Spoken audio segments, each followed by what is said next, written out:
नमस्कार, मैं हूं आपके साथ रवीश कुमार। सुप्रीम कोर्ट और केंद्र सरकार के बीच एक बार फिर न्यायिक नियुक्तियों को लेकर तनाव की रेखा खिंच गई है। भारत के मुख्य न्यायाधीश बी.आर. गवई ने जो कहा है वो केवल शब्द नहीं है बल्कि संविधान की आत्मा को बचाने की घोषणा है। उन्होंने साफ किया कि कॉलेजियम व्यवस्था की आलोचना की जा सकती है, लेकिन कोई भी समाधान न्यायिक स्वतंत्रता की कीमत पर नहीं आ सकता।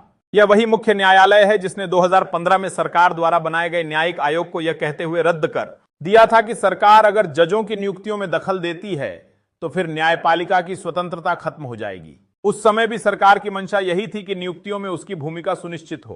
पूरी खबर को इस वीडियो में विस्तार से जानेंगे लेकिन इससे पहले आप हमारे इस वीडियो को लाइक करके चैनल को भी सब्सक्राइब कर लेना, साथ ही कमेंट में लिखे भारतीय एकता जिंदाबाद। दरअसल सरकार ने एक आयोग बनाया था जिसमें न्यायाधीशों के साथ सरकार के प्रतिनिधि भी होते, लेकिन सुप्रीम कोर्ट ने उस आयोग को पूरी तरह असंवैधानिक बताते हुए खारिज कर दिया था। बी.आर. गवई ने लंदन में बोलते हुए दोबारा यही बात दोहराई।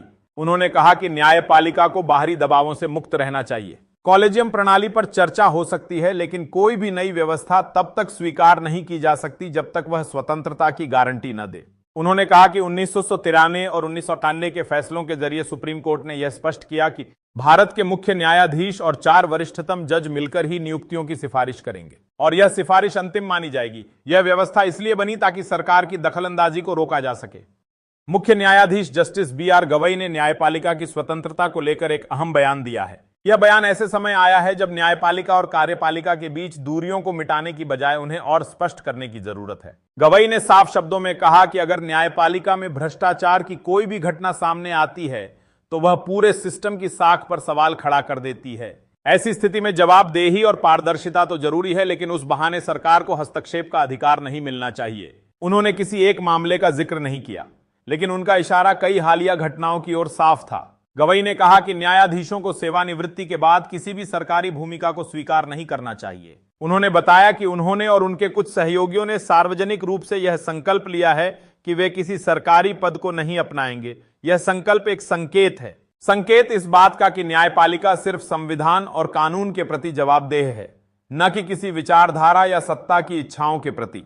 गवई ने यह भी स्पष्ट किया कि जब तक न्यायपालिका आर्थिक और प्रशासनिक रूप से स्वतंत्र नहीं होगी तब तक न्याय की कल्पना अधूरी रहेगी। उन्होंने बताया कि संवैधानिक न्यायालयों का वेतन भारत के समेकित कोष से आता है। यह एक ठोस संकेत है कि उन्हें कार्यपालिका से अलग और स्वतंत्र रहना चाहिए। उन्होंने 1973 के ऐतिहासिक केशवानंद भारती केस की भी याद दिलाई, जिसमें सुप्रीम कोर्ट ने कहा था कि संविधान की मूल संरचना को बदला नहीं जा सकता और उस मूल संरचना में न्यायपालिका की स्वतंत्रता एक बुनियादी तत्व है। इन बयानों के बीच एक बार फिर सरकार की उस मंशा की चर्चा शुरू हो गई है जिसमें न्यायिक नियुक्तियों में भागीदारी सुनिश्चित करना उसका उद्देश्य रहा है।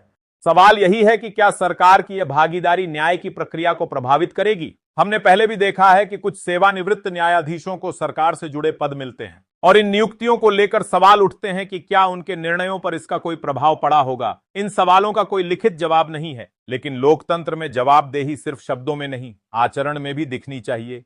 हाल ही में न्यायपालिका को लेकर कुछ नेताओं की टिप्पणियां भी सामने आई थीं। किसी ने कहा कि जज कानून बना रहे हैं, किसी ने कहा कि न्यायपालिका राजनीति कर रही है। लेकिन क्या ये टिप्पणियां सिर्फ दबाव बनाने की रणनीति नहीं है? क्या यह न्यायपालिका की भूमिका को सीमित करने की कोशिश नहीं है? बी.आर. गवई का बयान इन्हीं परिस्थितियों में सामने आया है। उन्होंने किसी पर कोई सीधा आरोप नहीं लगाया, किसी का नाम नहीं लिया, लेकिन जो बात उन्होंने कही वह इस देश की न्याय व्यवस्था की रीढ़ को मजबूत करती है। अगर जज स्वतंत्र नहीं होंगे तो उनके फैसले भी स्वतंत्र नहीं होंगे। अगर सरकारें नियुक्तियों को नियंत्रित करेंगी तो फिर अदालतों से निष्पक्षता की उम्मीद करना मुश्किल हो जाएगा। यह सिर्फ अदालत की परीक्षा नहीं है, यह लोकतंत्र की भी परीक्षा है और इस परीक्षा में हम सब परीक्षक हैं, क्योंकि जब न्याय बिकता नहीं है, झुकता नहीं है और डगमगाता नहीं है, तभी लोकतंत्र मजबूत होता है। तो सवाल यह है कि क्या भारत की न्यायपालिका अपने ही तय किए गए मानकों पर टिके रह पाएगी? क्या वह आने वाले वर्षों में भी सत्ता से स्वतंत्र रहकर काम करती रहेगी?